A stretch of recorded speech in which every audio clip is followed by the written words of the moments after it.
Boa tarde, consciência. Bom dia, boa tarde, boa noite ou boa madrugada. Depende de a que horas você está acionando a Rádio Tasa no seu vídeo aí. Isso aqui é um programa gravado em busca da verdade. A verdade, na realidade, não é uma coisa que exista de uma maneira categórica igual para todo mundo. Cada um tem, cada um tem a sua versão da verdade. Eu resolvi gravar isso aqui vindo correndo da padaria do Carlinhos aqui em Barra Bonita, Pão Doce e Companhia. Acho que o nome é esse, bacana. É um local formidável que eu gosto de comer, de beber café e comer alguma coisinha lá. Mais pelo aspecto reconfortante e até o cunho europeu que o Carlinhos e a Denise e todas as meninas, o pessoal, a Fran, possibilitam aquilo ali, aquele local em Barra Bonita na 1º de março. E quem não for de Barra Bonita fica sabendo que Barra Bonita tem uma eclusa, é quase um canal de Panamá, é uma cidade chamada Cidade Simpatia e tem alguma coisa turística com diversos navios que andam para lá e para cá. Pelo menos um dos navios é dirigido pelo amigo capitão Hélio Palmesan. Então o seguinte, está falando aqui na Folha de São Paulo, 11 de agosto de 2014, segunda-feira, hoje, não é verdade? Exatamente hoje, que São Paulo está numa crise d'água braba, com seca, e 18 cidades do estado interrompem o fornecimento de água por períodos de 4 horas a 2 dias, dependendo da cidade. Por exemplo, em Guarulhos, 1,3 milhão de pessoas estão tendo rodízio de água, um dia sem água para um dia com. Em Aguaí, 33.500 pessoas foram atingidas por cortes diários pela manhã. E por aí vai. Casabranca, Cordeirópolis, Cosmópolis, Nova Odessa, Rio das Pedras, Saltinho, Tambaú, Valinhos, Vinhedo, Santa Cruz das Palmeiras, Itu, Pereiras, Sorocaba, Batatais, Santa Rita do Passa Quatro e Pitangueiras. São cidades abaladas pela falta d'água e com racionamento. E diz aqui a manchete, São Paulo tem 2,1 milhões, 2 milhões e 100 mil pessoas sob racionamento. Não é mole o que está acontecendo. Realmente não é mole. Quando se fala do aquecimento global, claro que Barra Bonita não está sendo afetada por quase que nenhuma preocupação, porque nós temos um monte d'água, inclusive tem todo o rio aqui, e que não é lá muito poluído. Em última instância, a gente poderia até catar a água dele para lavar roupa, como se faz na Índia, muitas vezes em locais mais racionados ou sem a visitação dos tubos que vêm da Sabesp e tal, né? Lá muitas vezes não tem. É o seguinte, deixa eu ver se eu consigo mostrar aqui esse cidadão, e ele fala, eu tenho sorte porque eu sou rico. Ele deu a entender, isso que eu entendi da entrevista dele. Novos caminhos. Esse cara aqui, ele tem braços e pernas mecânicos por causa de uma doença chamada o quê? Não estou encontrando aqui. Eu cheguei a ler. Meningite meningocócica. Ele teve, quando acordou na UTI, de repente ele tinha os membros gangrenados. Ele ficou diversos dias em uma UTI, porque ele perdeu a consciência num bar e foi levado para o hospital e lá ficou um monte de tempo até acordar. Aí ele estava com tanta dor, que quando disseram das amputações ele até não chorou. Ele ficou numa fase de terror no mês que ficou com os membros gangrenados e daí ficou mais 13 dias em coma depois da operação. Mas quis assistir um show de rock and roll mesmo sem braço e perna. E daí ele foi para os Estados Unidos, e nos Estados Unidos, em diversas cidades, ele começou a receber próteses. E numa delas é essa aqui que vocês acabaram de ver. Esse moço se chama... como é que chama? Pedro Pimenta.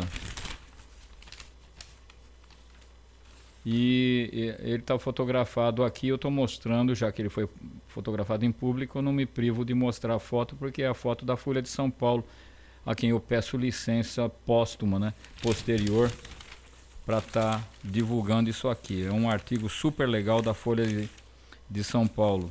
E ele está lançando um livro, o livro se chama Superar é Viver, na quarta-feira, dia 13 agora, às 19 horas, vai ser na Livraria Cultura do Shopping Iguatemi, que vai ser lançado esse livro. E é um negócio incrível, ele com os braços mecânicos e as pernas mecânicas e de pezinho, e é um herói. Eu não quero me chamar de herói, mas eu tive parestesia do braço direito, esse aqui, e por culpa de uma infecção hospitalar no pronto-socorro do Hospital Santa Paula em São Paulo, infelizmente aconteceu, isso em março de 1976, com testemunhas que minha família e outros amigos sabem que foi lá que aconteceu, infelizmente aconteceu, a coisa já está arquivada faz muitos anos, faz 36 anos, não estou nem aí, eu toco muito melhor agora do que tocava antes e não preciso viver o trauma de querer ser concertista, porque na realidade não estava afim mesmo, entendeu? Eu toco muito melhor agora, mas você vê, somos heróis, somos... As pessoas, como diz o Osho, nunca abandone com um fracasso, nunca saia do jogo quando você está perdendo, digo eu. Que mais que a gente pode dizer aqui? Bom, fala-se muito da liberação da maconha em diversos jornais e revistas nos Estados Unidos.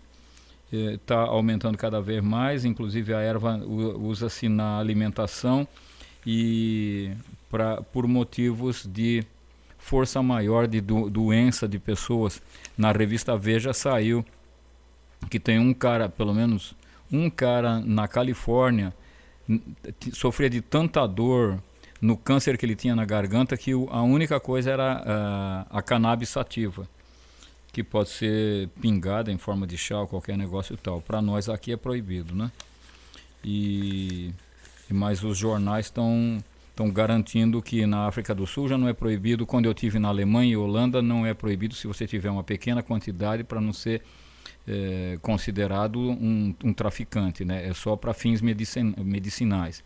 E cada vez mais isso está em pauta. Eu até acho que isso é uma boa saída social, até acho, né? Se isso for resolvido no Brasil também, porque eu acho que impediria as pessoas de ficar traficando isso daí. É uma planta de qualquer forma, né?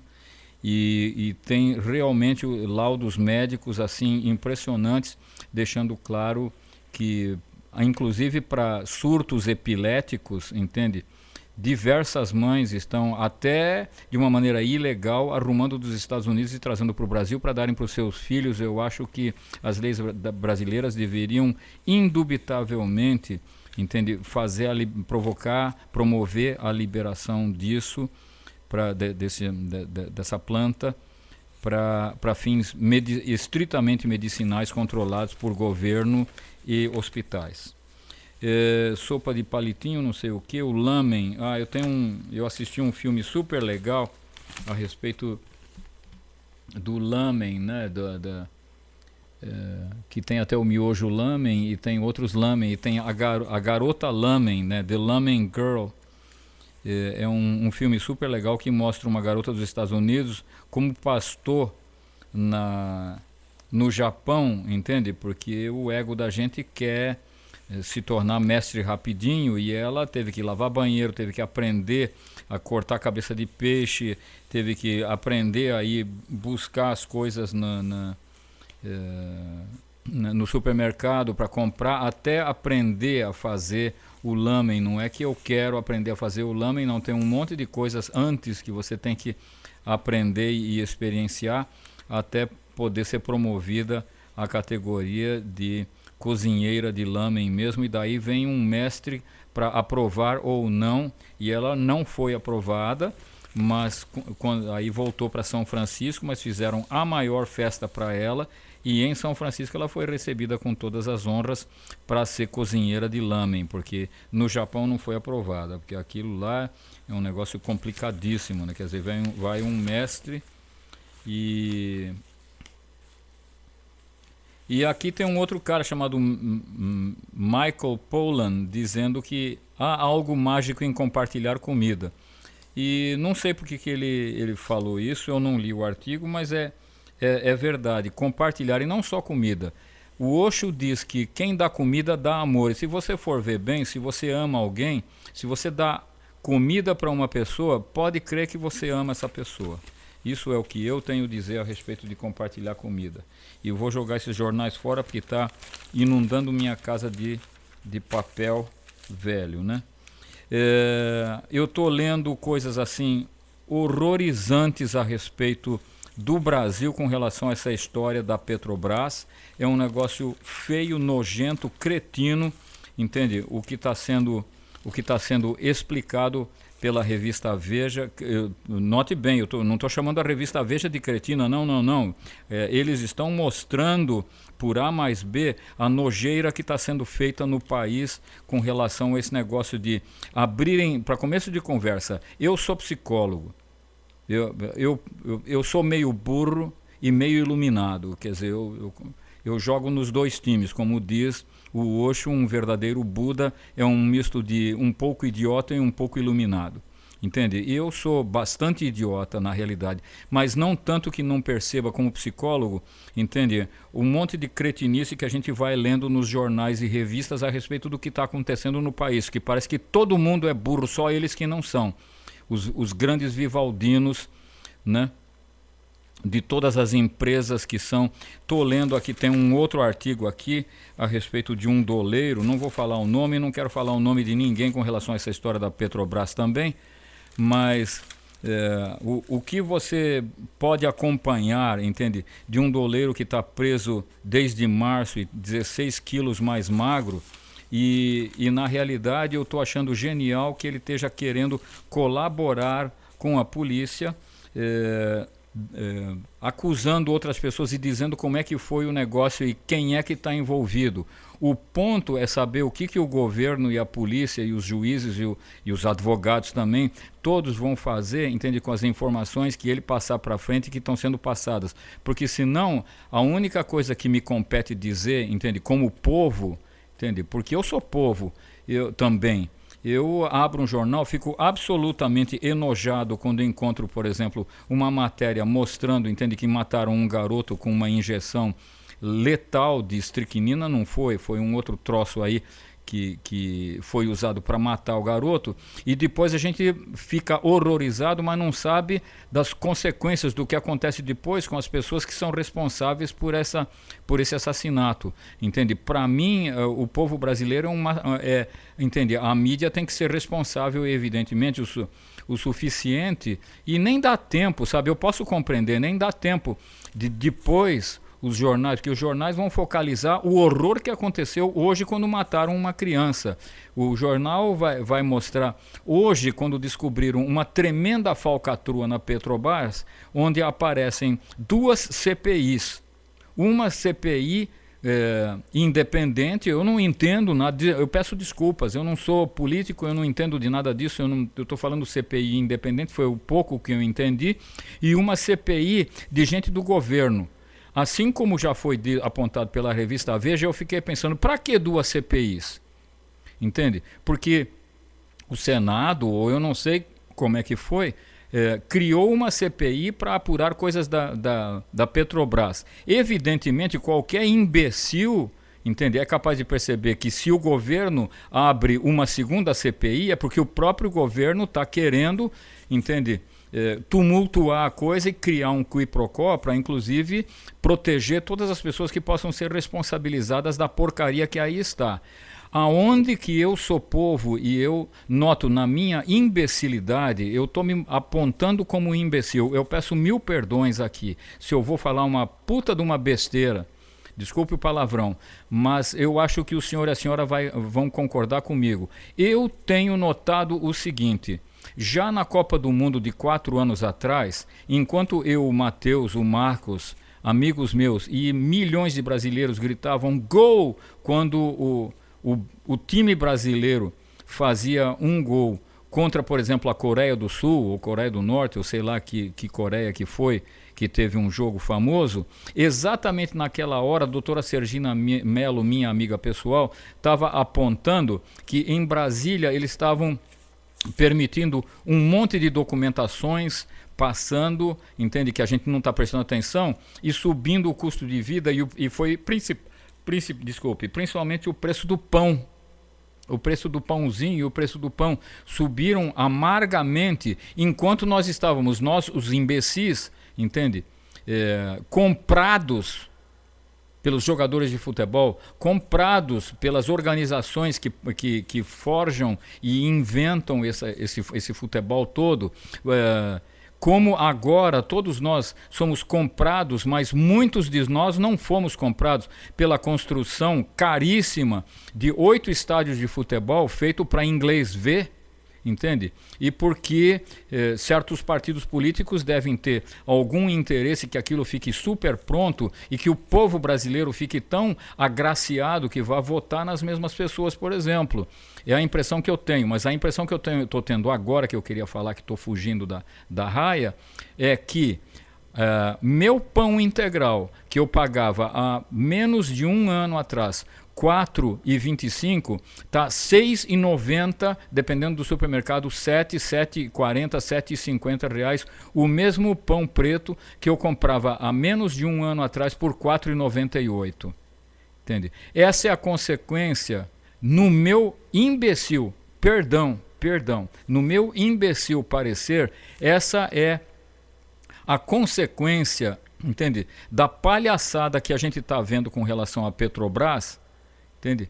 De que uma refinaria foi comprada com um prejuízo pelo visto, eu não me lembro se eu vi aqui que foram 7 milhões de dólares ou 7 bilhões de dólares, eu não me lembro. Como eu sou parte do povo brasileiro e eu sou imbecil, eu sei que sou, eu conheço a mim mesmo, eu sou um pouco iluminado, mas sou muito idiota, entende? E na minha idiotice, eu acho que existe uma correlação entre uma perda terrível de 7 bilhões ou 7 milhões de dólares, entende? Na venda quase que criminosa, pelo que eu entendi da revista Veja, uma revista idônea, entende? E o que está sendo mostrado agora é que os depoimentos foram passados como entende? É crime, por exemplo, você passar gabarito de exame universitário para você entrar na USP, na medicina, da advocacia, ou seja, como for. É crime você passar o gabarito antes para as pessoas. É crime, por exemplo, o cara ter um celular aqui e camuflado e ficar recebendo respostas de fora para ele estar fazendo o vestibular lá dentro. Se pegarem ele com o celular recebendo as respostas do gabarito de fora, ele é preso, ou pelo menos a prova dele anulada, e ele perde o ano e não pode se candidatar, pelo menos nesse, não pode se candidatar, não, eu estou nervoso, não pode entrar na faculdade esse ano, vai ter que ficar para o ano que vem. Então isso é crime. Então estou mostrando que também é crime você dar instruções para todo mundo dessa CPI da Petrobras, dar instruções para todo mundo do que eles devem dizer, entende? Para tirar o popô da seringa, vamos dizer assim, né? Para ser mais ameno do que falar outra bobagem um pouco pior. Né? Então, para tirar o popô da seringa, eles já instruem as pessoas antes das perguntas que vão ser feitas, porque aí os caras já sabem, olha, vão perguntar 20 vezes para você a mesma pergunta, nas 20 vezes você vai ter que responder a mesma coisa, vão perguntar de diversas formas diferentes e você tem que ser consistente nas 20, e a pessoa estuda antes de ir lá, quer dizer, um escândalo violento. E a minha imbecilidade acredita que existe uma correlação entre a perda brasileira de 7 bilhões de dólares, se não for milhões, é bilhões de dólares. Eu não sei qual das duas cifras, entende? É muito dinheiro, E eu tenho certeza que existe uma relação entre toda essa porcaria e o aumento do meu pão preto, do meu pequeno, pequenininho pão preto, de R$ 4,98 para R$ 6,98 em menos de um ano. Em menos de um ano. Eu se lembro que eu ia no supermercado, já o serve aqui, e era 4 e qualquer coisa. E agora está 6 e qualquer coisa. Em menos de um ano subiu um monte. E não só isso, subiu tudo no supermercado. Nos 2 supermercados, ou 3 ou 4 que eu frequento aqui, subiu tudo. Eu procuro os preços menores, claro, mas é quase tudo a mesma coisa. E eu acho, na minha estupidez, que existe uma correlação entre uma perda terrível, terrível, de bilhões de dólares na compra de uma refinaria. Está todo mundo agora querendo tapar o buraco. E outra, estão dizendo, entende que... Não vou nem dizer, porque tem uma coisa tão escandalosa que poderia ofender a presidente da República, entende?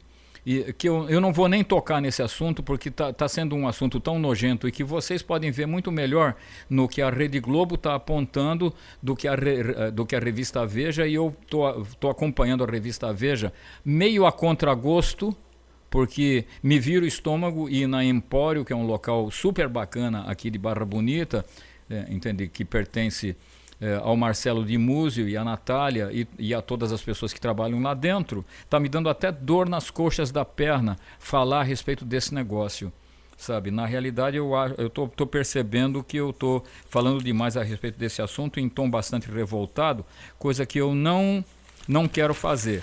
E estou achando bacana que talvez um doleiro que esteja preso vá ajudar nas investigações, entende? Para que um monte de gente seja apurada. A gente só não sabe o que vai acontecer com essas pessoas, porque a gente ficou tão maravilhado com o Brasil, quando o grande, um cara super legal, que é aquele negro bonito que fez a coisa, o juiz do mensalão, e daí de repente... ele sai, entra um outro, e daqui a pouco tudo vai virar pizza. Eles estão começando, já não se fala mais no assunto, mas provavelmente todo mundo já está trabalhando fora. Então quando está lá dentro da prisão, não pode usar celular. Não, a filha dele visitou e levou um celular, deixou com ele. Não, e ele não pode. Não, então vão lá e tiram o celular, entende? Mas daqui a pouco, no dia seguinte, é um país, entende, que não dá para levar a sério isso aqui. É um país que não dá para levar a sério isso aqui. Ficam se falando, não, mas vão permitir, entende, que ele trabalhe fora. Se ele trabalhar fora, já vai usar celular, já vai falar com todo mundo, vai organizar toda uma parafernália de novo, para roubar o povo tudo de novo. E, sabe, é assim que nós vamos vivendo, entende, de um pavoroso país tão maravilhoso, tão lindo, entende? Olha, que beleza, a Folha de São Paulo. Pai, construir, cuidar e amar. Foi dos dedos dos pais. Dedo dos pais foi ontem, mas que se dane. E daí? Você acha que eu tenho alguma obrigação de ser consistente? Que ontem foi dia dos pais? Não, ontem foi dia dos pais, hoje é dia dos pais. Anteontem foi dia dos pais, amanhã vai ser dia dos pais. Amanhã vai ser dia internacional da mulher, amanhã vai ser dia das mães, amanhã vai ser tudo. Entende? Eu sou, entende? Agora eu estou me comportando como o chapeleiro louco e a lebre maluca lá do Alice no País das Maravilhas. Entende? Que ele diz, não, hoje é o seu desaniversário. Todo mundo vamos celebrar. O que interessa é celebrar. Não é porque, não, mas hoje não é o meu aniversário, disse Alice. E aí eles disseram para ela, não, mas hoje é o seu desaniversário. Então o que interessa é celebrar. Nós vamos tomar uma chávena de chá para celebrar. Porque nós temos que celebrar tudo. E Jesus dizia para você e para mim e para todo mundo que nós temos que celebrar. E o Osho diz que nós temos que celebrar. E Sócrates disse, eu morrendo bebendo cicuta ou não, todos vocês têm que celebrar. E então, em último caso, vão celebrar a minha morte, entende? E bebeu a cicuta, e os discípulos chorando, e ele dizendo, não chorem, eu já conheci tudo da vida, agora eu quero conhecer a morte. E tomou a cicuta, e o cara que estava preparando o veneno para Sócrates, ficou atrasando, porque ele amava Sócrates, ele conhecia Sócrates há muitos anos, ele amava Sócrates, então ele ficou demorando para fazer, entende? E Sócrates ficou aborrecido e gritou de lá de dentro: escuta, traga logo esse veneno, o que você está demorando aí? Traga logo esse veneno. Eu conheço tudo a respeito da vida, agora eu quero conhecer a morte. E os discípulos chorando, e ele ficou chateado de ter que terminar o veneno, a cicuta, que quando você bebe, de baixo para cima, você não sente mais as pernas, daqui a pouco você não sente mais a bunda, você não sente mais os genitais, daqui a pouco você não sente mais o estômago, daqui a pouco você não sente mais o peito, daqui a pouco você não sente mais a garganta, daqui a pouco você não sente mais as mãos, e daqui a pouco você quase que não consegue mais falar. E ele falando: olha, eu ainda estou aqui e quase que não consigo mais falar, mas ainda estou aqui, entende? E ainda vou fazer gestos com os olhos para vocês se eu não conseguir mais falar. E daqui a pouco ele não conseguia nem mais falar, ele ainda fazia um gestinho com a mão, indicando: eu, entende? Estou morrendo, mas eu ainda estou aqui. Ele estava querendo transmitir o possível até das portas da morte para todos nós. Isso é um mestre. E já não é que já não se fazem, por exemplo, tem um mestre como Ama, é uma pessoa genial, Shantima é uma mestra genial, Tiohar é um cara genial, o Muji é um mestre, é um cara genial, o Osho, recém-falecido, é um cara genial. Krishnamurti, ele não admitia discípulos e achava que ele não era mestre em absoluto, mas que ele não queria ser tratado como mestre, porque ele foi muito dominado pelos teosofistas, pelo pessoal lá, e foi forçado a austeridades incríveis, tanto que o primo dele também era para se tornar iluminado, e as austeridades até mataram o cara que era assim o melhor amigo dele, que era o único companheiro que ele tinha, de tão duros que eram os teosofistas, uma senhora chamada Annie Besant, um cara chamado Leadbeater, todos eles instruindo Krishnamurti para meditar, para estudar, para meditar, inclusive mentindo para o cara, abrindo buraco, quando ele era criança, abrindo um buraco de cima, e um cara ia lá em cima e jogava um papelzinho. E aí mentiam para ele que ele disse que Deus que estava jogando o papelzinho. E aí abriu o papelzinho e tinha uma mensagem. Quer dizer, isso é ser muito filho da puta, não é verdade? Entende? Virar. E Krishnamurti, quando depois de adolescente descobriu toda a porcaria que lhe fizeram, ele falou: não existe mestre, eu não sou mestre, vocês não são meus discípulos. E chega dessa porcaria. Quiseram apresentar ele como o novo Buda, como Maitreya. Eles fizeram uma reunião incrível em Den Haag, num castelo. Eu tive lá, na Holanda, e gente do mundo inteiro veio, e vieram os teosofistas, e Annie Besant e Leadbeater estavam lá, e toda aquela turma que, né? E quando estava todo mundo esperando o pronunciamento do novo mestre da humanidade, ele falou: olha, gente, o meu nome é Krishnamurti, vocês vieram aqui para perder o seu tempo, entende? Que eu não sou Maitreya em absoluto, eu lamento muito, entende, por vocês terem gasto o seu rico dinheirinho. Agora vocês se divirtam, celebrem aí, discutam o que vocês quiserem discutir, eu quero falar o que eu bem entender, se vocês quiserem anotar, gravar, eu não sou mestre de ninguém, vocês não são meus discípulos, nós somos só amigos, e eu vou falar aquilo que eu bem entender, e vocês podem se divertir uns com os outros aí, que eu não sou Maitreya bulhufas. Foi isso que Krishnamurti fez. Olha, gente, são quase 7 horas e eu prometi ao Osho, antes de deixar o corpo, que eu assistiria todas as 7 horas da noite. Eu o amo tanto, entende, que são 2 para 7, e eu, ademã, como diria o meu amigo Assis Chateaubriand, que eu vou em frente e depois eu volto, viu? Muito obrigado. Deixa eu desligar aqui porque eu trabalho sozinho, não tem nem câmera woman por enquanto. Ó a igreja batendo às 7 horas. Veja você o meu dedinho para onde está apontando. Está ouvindo? A igreja. Tem uma igreja aqui perto que faz um escândalo. Bem. Muito obrigado. Namastê. Eu vos amo. Muito obrigado.